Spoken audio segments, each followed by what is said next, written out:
What's going on, guys? I'm gonna do this video today as an update. I know it's been a while since I posted any videos. The reason for that is it's been crazy. Um, Over the last couple months, I have been working on my sticks and bricks house, and I've been working on the RV, and I've also been working on my regular job. So I got three things going on every day, and it's really hard for me to make any videos. I just didn't have time to do it. I'm kind of on a time crunch because we are trying to get in the RV and get out of the house so we can put it on the market within the next month. So I've been on a time crunch to get the RV 100% road ready, or at least livable, so I can get it to where I'm going, and then I can fix the rest of the stuff on it. And and then we've also got to get this house on the market so I can get it sold. So it's just mass chaos. So it's like all hands on deck.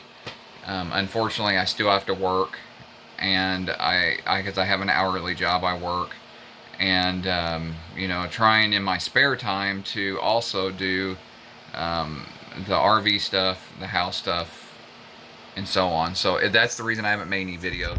And I'll show you here in a minute what I've been doing with the house.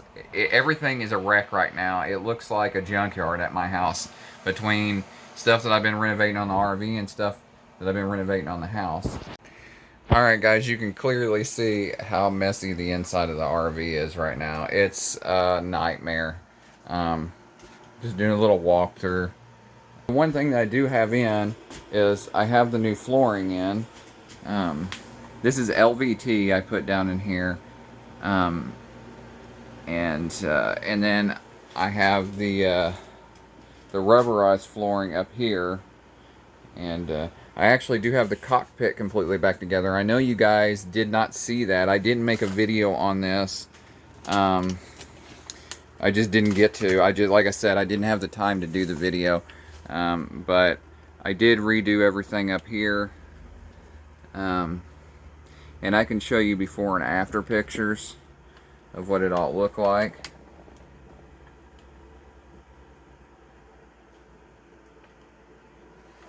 And this is actually my new gauge pod.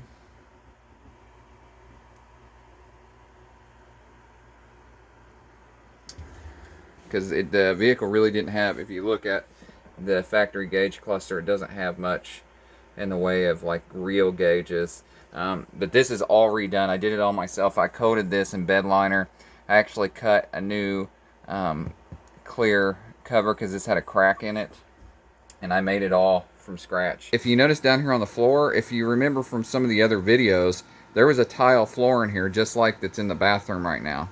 I got to thinking about how much weight that was, and we really didn't need it. So if you look down here on the floor, we haven't touched the paint up yet, but that's how thick the tile flooring was. I'm going to put a video together about, I did take some video footage of removing that, but we removed all of that, and we figured in the end we removed close to maybe 1,200, 2,000 pounds out of here worth of tile.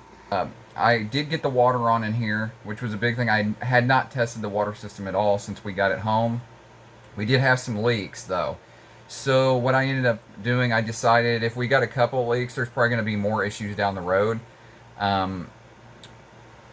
So I actually went out and bought the stuff to replumb the whole RV, and I completely replaced all the water lines 100%. Onboard pump for the onboard water tank, it was bad. The switch was sticking, and with it being over 20 years old, I just went ahead and ordered a new one. I'm still waiting on it. And once I got into the water system, I used to do a lot of plumbing and stuff for a living prior to me getting a back injury. While I was in the plumbing system, I got into the water heater and started looking at it. It looked like some wiring had gotten hot in there. The boards didn't look good, and it was, again, over 20 years old. I think it was about time to go ahead and replace it. But it wasn't a regular water heater. It actually had a heat exchanger in it. Now, while I could have just bypass the heat exchanger and put a regular water heater in there without it, I really wanted that function. And for those that don't know what a heat exchanger does, in an RV, water heaters can run off of gas, DC power, or AC power. and they can have a heat exchanger. Well, mine had a heat exchanger along with everything else. It does gas, AC, and DC. And the heat exchanger runs with your coolant from your engine. So as long as you're driving and your engine's running, it circulates coolant through the water heater, and it actually helps keep your water hot. So when you stop, you can take a hot shower without having to run any gas or electricity while you're driving, which is an awesome benefit.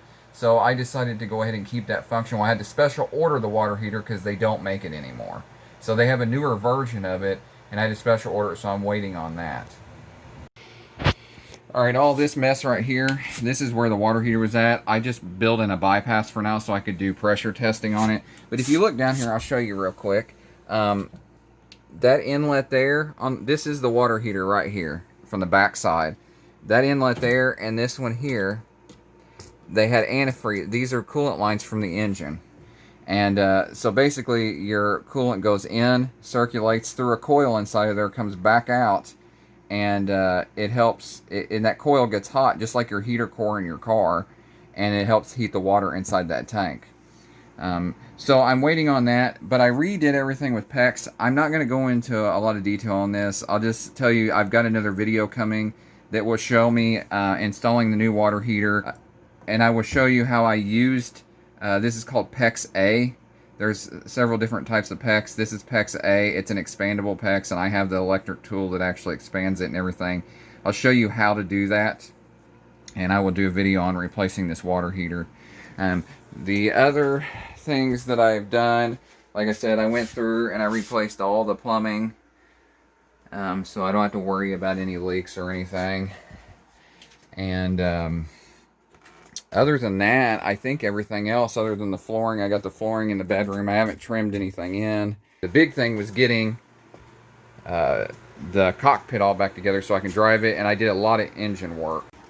And you'll notice I bedlined all of this stuff, and I recoated these walls and everything. And you look over here, same deal. Just everything's a mess. Oh yeah, before I forget, one other thing. I actually ended up, I redid the roof, and I'm sorry guys, I wasn't able to make a video on that. It was so stinking hot. It was like 90 plus degrees. The heat index most days was over 100, and the humidity was like 80%. It was absolutely freaking miserable. So I didn't make a video just because it was miserable, and I wanted to just get it done. It needed to be done. So I got rid of all of the paint on the roof that was up there. I primed it, and I put a really good RV roof coating on it, several coats. And guys, it makes a massive difference on heat inside of here when the sun hits it. I mean, just a night and day difference. And but that's all protected up there, and that was one of the big projects I had for this summer to get done, and it's done. And so that's awesome. I'm gonna take you outside and show you all of the craziness I got going on at my house. And I just want you to see how disgustingly messy everything is, and this will give you a good idea of what kind of crap I'm dealing with right now.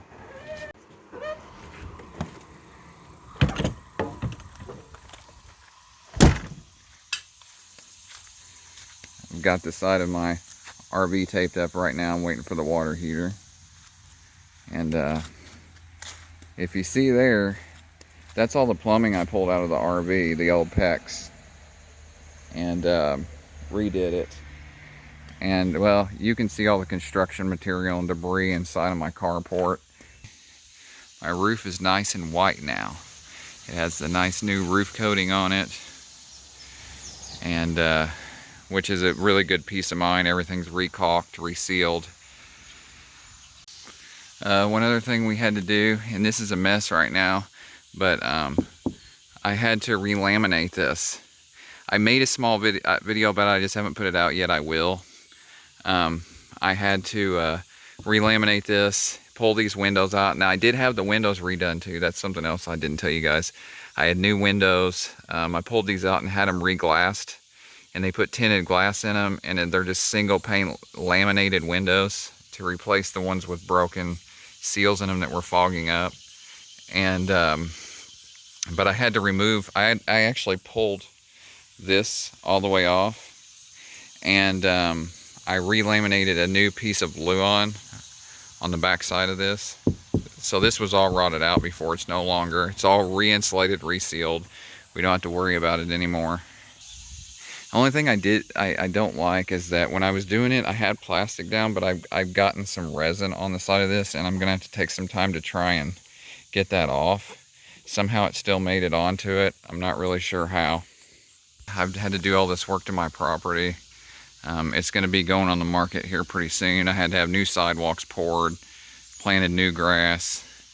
It's just it's a nightmare, guys. I've almost got it done, and then it's going to go on the market. We're going to be staying in the RV at my in-laws' house for the time being. They have a pretty big property that we're going to stay on, and I'll have hookups and stuff there for the time being while I work on the rest of the RV, because it's going to free up a lot of money by getting rid of this property, and probably make me some money that is going to make it possible for us to start traveling. But yeah, I've still just got a mess here that I'm trying to tie up ends with, and probably you can look forward the next week. I will have a video out on how to install a new water heater, and I'll show you how to fix plumbing inside of an RV too. Oh yeah, and why I'm thinking about it, I know this is a completely random ADD video. People were asking me about the paint and the primer and how it held up. Basically, I will tell you one thing with this primer. I'm still not 100% for sure that I even needed the gripper primer, because the paint I got had a really good primer in it, and I painted the living room with just the primer paint mix, and I didn't use the gripper on it. The one thing I will tell you with this, the primer is very thick, and it took a long time for it to not be like soft, I guess I could say. It was fine to paint over it, but it's like it took forever for it to actually 100% cure. And the more I read, the more I found that people were having the same problem. So I will tell you this, if you use the gripper, you got to be very careful for weeks after, because it's soft and you could possibly peel it or like scratch it. And it's going to be different for different types of wall coverings. Some RVs used a paper type covering. This particular one had like a vinyl type wallpaper. And from what I read, it was actually, the panels are like these panels right here. These are actually made, the wallpaper is pressed onto it and sealed with heat in the factory. Like they don't actually put the wallpaper up there after they put the walls in. It's all made panels up front. And so that's the reason it's so hard, is machinery is to actually press that wallpaper on. That's why it's hard to come off. But so far I haven't had any issues with this coming off. And that's what everybody was asking. Now, what does the future hold? 100%, I can't tell you. But I can tell you so far, I've been working around in here, and the wallpaper hasn't come off. And actually, funny story and not so funny, because it was a nightmare. I'll show you something here. You see down here, I'll lift this up. This is a mess too. This is my engine compartment and everything under the bed. Well, I had been working on the engine, and I set a can of penetrating oil down here in a spray can, and I walked away, and this fell somehow and pushed it in and emptied the entire can of penetrating oil onto my brand new floor and my wall. So what I'm going with this is that this actually had, it was a WD-40 type stuff all over it, and it wiped right off. And sadly enough, I had to actually remove the brand new floor I had put in here and throw it away, and I had to buy more and put new flooring back in here. That was literally 2 days after I put the flooring in. It was my fault. It was stupid. I should have never set the can up there. It's a hard lesson to learn. I've been working on stuff for years, and everybody makes mistakes, but that was an expensive mistake, and I had to tear all the flooring up. Because anything with a petroleum product, you do not want that on vinyl floors. It will suck it right up into the vinyl, and it won't come out. And so anyways, I guess what I was getting to is that the paint at least withstands chemicals on it, and so I can't say that much. But other than that, guys, that's about all I got for now. There's going to be several more videos I'm going to be putting out here pretty soon. of things I've got going on, and I want to do a couple of videos in depth on like how I redid the dash panel, and we'll just keep making videos and showing you guys how to do stuff, and hopefully we'll be on the road here pretty soon. I'm probably not going to be on the road full time until the beginning of next year, and the reason for that is I need to buy $3,000 worth of new tires. I need to replace the tires on this thing. It runs very good, um, but I just don't trust the tires to go traveling very far on them. They're pretty old, and I don't want to chance it.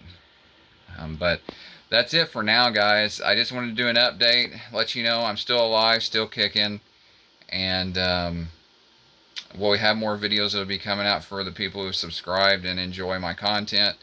If you haven't subscribed, click the button below, subscribe, and follow me. And thanks a lot, guys, and I look forward to taking you along on my journey.